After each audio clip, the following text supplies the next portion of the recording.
Hello, I'm Rupert Paget from Paget Property Investments Limited, going through the 6 Cs.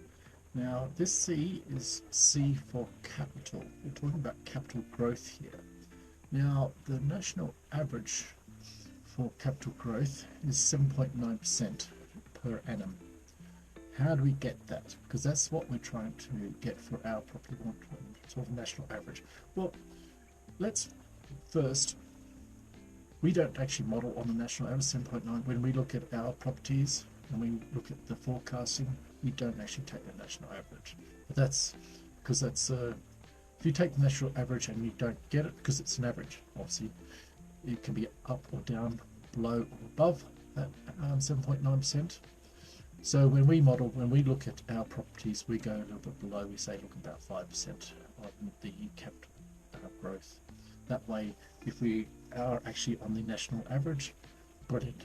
We are actually going to do better than our forecasts. Now, but then the national average, how do we try and get the national average anyway? There are really 5 aspects that we look at when trying to find the property that will get you as closest to national average as possible.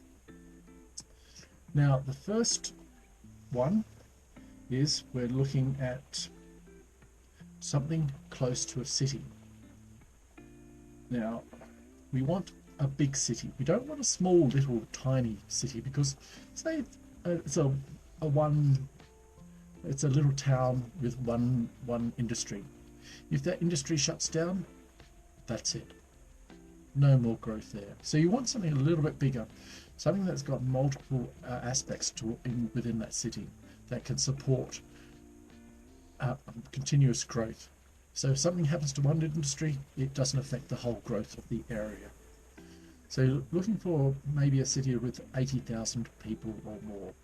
That's the type of areas that we're looking for. We're not looking for little villages. We're looking for something that's going to keep on growing, and they're the types of places that we're looking for. Cities with 80,000 people or more population. Now, what's the second one? Well, the second one is secondary schools. We want a good secondary school in the neighbourhood. Now, we can look at the Ofsted report to understand exactly which secondary schools are good. But why secondary schools? Well, if it's a primary school, parents are quite easy to move their kids around without a problem. They can go from one primary school to the next, and it won't affect their education too heavily. However, secondary schools, now that's a different catalyst. So there you're going to have parents a bit more susceptible there. They want to keep their kids in the secondary school, in the one secondary school, to make sure that their education is the best and they're not disrupted.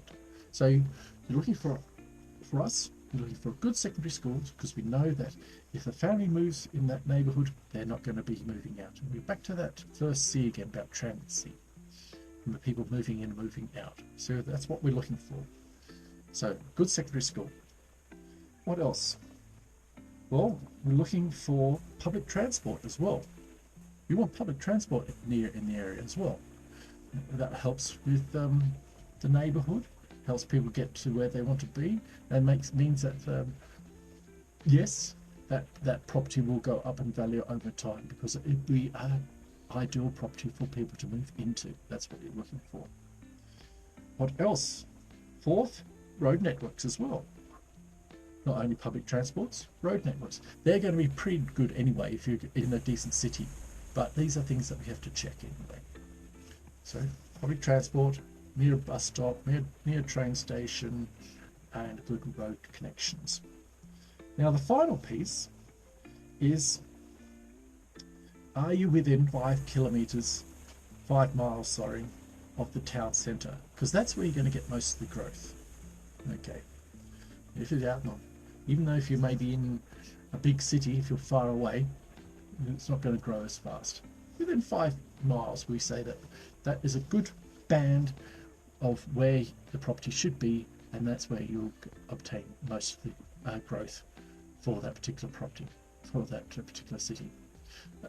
Maybe Manchester's a different one because that's spread out, but otherwise, generally, we don't look at London we're looking up north, so we're looking at Manchester. Liverpool might be a little bit, but otherwise, yes, within 5 miles of the city centre. So that's it. They're the 5 indicators that we look for to make sure that the property that we buy is going to have close to as close as possible to the national average in the growth rate. Okay, or the capital growth. That's what we're looking for. All right. The next one we're looking for is cash flow. Okay. Cheers.